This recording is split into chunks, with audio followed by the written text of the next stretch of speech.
Perhaps the most famous case of development hell, Duke Nukem Forever faced a 14-year development cycle. And while some games have either caught up or surpassed the king, it also proves just how quickly we can forget history. As someone who had no real hype for the game and no real experience with any of its predecessors, I am taking the opportunity to look at this game before its predecessor to see if it really deserves the criticism.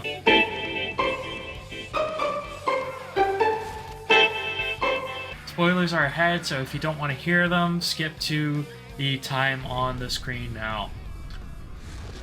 After a short trip to the toilet, the game begins with Duke fighting the final boss of the original game. We then cut to Duke holding a custom controller while getting head off camera. They then poke fun at the development hell the game suffered before immediately thrusting us into a new alien invasion. The president orders Duke not to resist and wait for diplomacy. However, the Cycloid Emperor has beef with Duke and sends goons to invade his headquarters. Duke rightfully defends himself and receives our first projectile weapon, the AT-Laser. Despite this gun being the worst triple tap gun I can think of, it carries us through until we get the first real weapon, a M1911. We then turret section down an alien mothership. From there, we take the long descent out of the casino, where we encounter enemies that kidnap the female companions who were servicing Duke earlier on. We then fight through the streets to the reported location of the Queen, who seems to have placed herself in the Duke Dome. We fight a battle lord en route and end him by using his testicles as a speed bag. We then make our way inside the Duke Dome, through the hive of aliens and their captured victims. This species is very reminiscent to the xenomorphs from the Alien series, but unlike the film counterparts, they only seem to lay their young into females exclusively.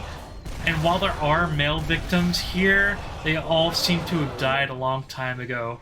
There are also sphincters that we can tickle to get into corridors, and breasts that come in sets of 3 that, when smacked, produce some sort of fluid. We then fight the 3-breasted queen using pipe bombs and an RPG as opposed to a power loader. We then lose consciousness and have a dream where we visit a strip club and wake up mid-lap dance. Our chopper crashes and Duke is forced to fight his way down the tower. This descent puts him through what is arguably the most interesting platforming segment of the game, where we platform through a kitchen while mouse size. We then get evacuated from a roof and turret section our way to the second major driving section, involving repeatedly running out of gas to fight more enemies to get more gas. This section ends with the Earth Defense Forces' assault on the Hoover Dam as humanity tries to stop the device that the aliens placed there. Duke fights more bosses, does some valve puzzles, fights more underwater section, fights more physics puzzle, and then fights more. This is then followed up with an underwater level that is actually pretty decent, and then the game finally concludes after the fight with the Cycloid Emperor. The aesthetic. This game looks terrible with default settings. I've seen Bigfoot footage clearer than what this game looks like with its post-special effects option on. Once this is off, however, the visuals are early 7th gen at best, and its human character's design suffers from the same generic feeling as other FPSs at the time. While I don't think it's held up visually as well as other games, there are moments that really stick out when compared to other shooters of the era. There are a large variety of colors that pop and stand out, but these sections are few and far between. The music of the game blends into the background. It gets overpowered by gun sounds, and I had to scrub through the gameplay to even verify that there is music there. That's how overshadowed it is I didn't touch any of the settings, so it seems that the game's focus is on the gun and character sounds. Duke sounds great, and while his dialogue is dated, it's still some of the best sounding voice work in the industry. The other voice actors are also pretty solid. Their dialogue seemed intentionally dated, kind of like duty calls, but I might just be grasping at straws here. The gun sounds are okay, my only complaint being that the shotgun lacks a punchy base. The gameplay. Being in development for so long meant that this game's developers saw the release of the Half-Life, Halo, and COD series, all of three changing the bar for FPS games. Duke Nukem Forever has quirks of an older game. Quirky physics puzzles that started around the 6th gen with the Half-Life series, long vehicle sections reminiscent to Halo, and the bro mentality you have that comrades have with you from the Modern Warfare series. This multi-tool approach left each part lacking in substance or even understanding of why these succeeded in those other games. If they had used these segments to poke fun at modern gaming, it could have worked, but I think they were legitimately trying to take this game seriously. It lacks its own identity. Its gunplay felt average at best and awful with most of the aliens' weaponry. The interaction with the environment also felt pretty gimmicky. I liked it though. Interacting with various things in the environment, be it drawing, playing air hockey, pinball, is pretty cool. It did interrupt with the pace of the game, but I'm glad they left it in. The story. Stories in boomer shooters often do little more than give you new areas to kill things in, and this game is no different. The aliens want revenge on Duke, and it's vaguely implied that other figures are willing to either trade Duke or other things for control of the planets. There's so little here that progression is easier defined by the bosses that you face rather than the specific place you are in the storyline.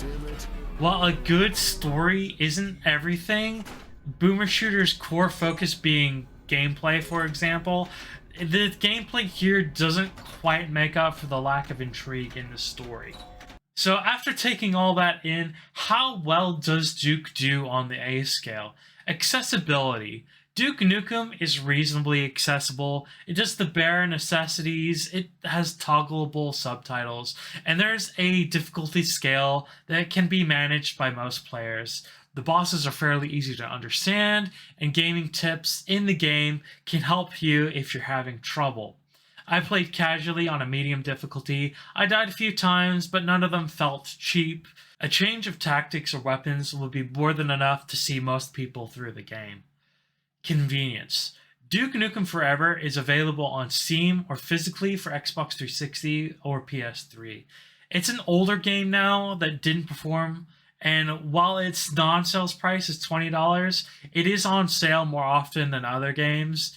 I also didn't really run into any bugs, and the only modifications I would recommend is turning off the post-special effects as mentioned earlier, and turning on the extra gun settings. Just remember that turning on the extra gun settings is linked to a DLC, so you have to buy that in order to get that option. Experience. Average. This game is average, and the story is just a way to place you in new surroundings while you shoot more people. I would have loved a better story or a more satirical game about where gaming had gone, and while we didn't get that, this game doesn't have any real negatives other than the fact a setting's tied to DLC, but this isn't optional and guns are everywhere, and the guns required to kill bosses are always nearby. So it's not a real hindrance. It's just a nice addition. So, don't play, avoid, meh, decent, or must play. Where does Duke Nukem Forever fall? Duke Nukem Forever is the definition of a meh game. It sits squarely in the middle, doing nothing great or nothing poorly. Even barring the excitement of being a sequel, any game stuck in development for so long could have easily seen a similar fate. A property trying to pick up and add the latest trends without understanding them, while potential players build up hype based on nothing more than nostalgia or potential, is doomed to fail unless it delivers a legendary performance. While Duke Nukem Forever isn't a great game, it isn't bad either. Its failure to live up to the expectations is likely what killed the series as a whole. So, overall, Duke Nukem is just average. If you like this video, maybe check out one of the other ones. Like and subscribe. If you didn't, feel free to leave a comment. Let me know what I did right. Let me know what I did wrong. Any suggestions are welcome. New games, new things. I'm open to criticism. Anyway, I hope you enjoyed. If you did, you know what to do. I'll see you next time. Bye.